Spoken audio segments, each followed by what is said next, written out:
Good June to all of YouTube.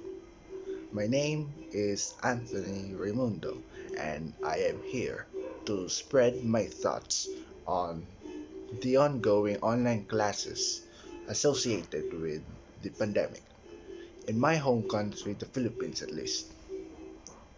First of all, I must say that aside from the facts given in the speech, the entirety of my word is opinionated. So you can disagree with me, however and whenever you want. Let's start. The COVID-19 pandemic has definitely created quite an impact to society as a whole. People have been panicking, supply hoarders were present, cases were skyrocketing, and a lot of families have been disintegrated. It is quite amazing how many are still living to this day, especially in the Philippines, because of how many people chose to not follow the protocols and how the president was incompetent enough to not issue a lockdown as soon as a case was reported in the country. I am also surprised at myself being alive, considering how one of the people in my household contracted the virus around a month ago and is a senior citizen as well. We've come into close contact with her. My dad, my mom have had direct contact with her. My dad had colds, cough, and diarrhea, while my mom had colds and cough as well. And thank God that none of them tested positive. I was also worried because I had colds for 7 days, but it turned out to be the effect of my allergic rhinitis. Anyway, back to the main topic. The pandemic in our country has caused lots of problems in terms of jobs because close contact is prohibited. One of those jobs is being a teacher, where the teachers in the Philippines are already underpaid compared to the other countries.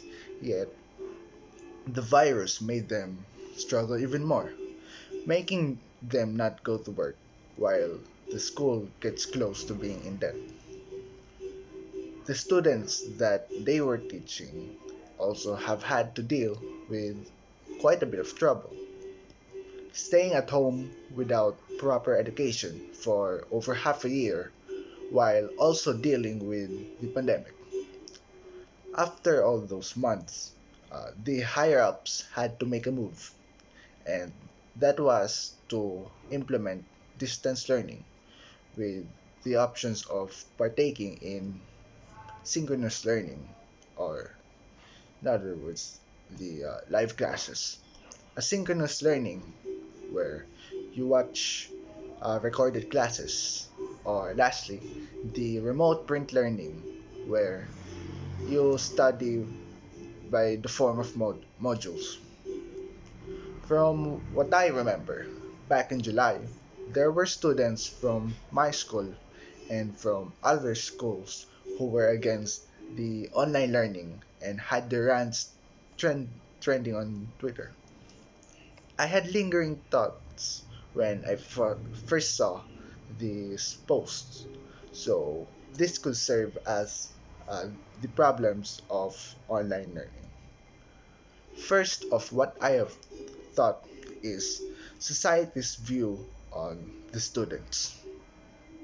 Students are supposed to produce results for the future of the country and mankind, according to the government and uh, the parents. That was what they were tackling about in this said post, saying that they are not robots and they want to choose for themselves. Students hated Briones, the Department of Education secretary, for saying that education must go on, no matter what method, in the pandemic. Students were ranting about their situations, from the accessibility of gadgets to their access to their accessibility of learning materials as a whole. They were also mad for their fellow students who can't access anything at all because of their financial situations. That right there gave me my second thought at that time. The students themselves are the problem. They wanted to cancel learning, saying that they can't do it, they don't have Wi Fi, etc. Those statements made the online rally of no students left behind. The bandwagons started to grow, with students of different statuses joining the movement. I had a thought back then, directed at some of the privileged ones who joined the bandwagon. So, tell me, do you really believe in the rally because of the other students' disadvantages? Or did you take advantage of the situation so you would uh, what was it? So you would have the chance to sit back, do nothing, and just enjoy life? I had this thought because I could say that I was one of them. I wanted to continue binge watching anime for years to come while not caring about the education. After some thinking, I realized how stupid I was.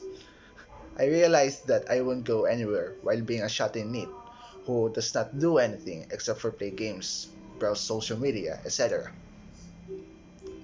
I thought of how many other ways we could actually help those who don't have access to materials but actually wanted to study.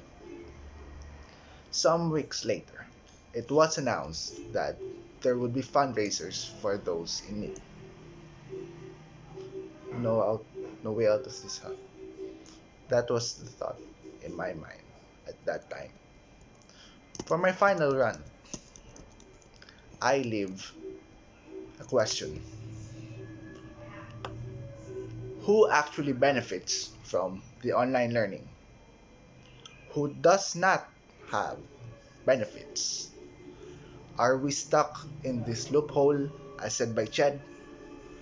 Is online learning really going to be the norm? No one knows the answer to this. So, all I can say is live on.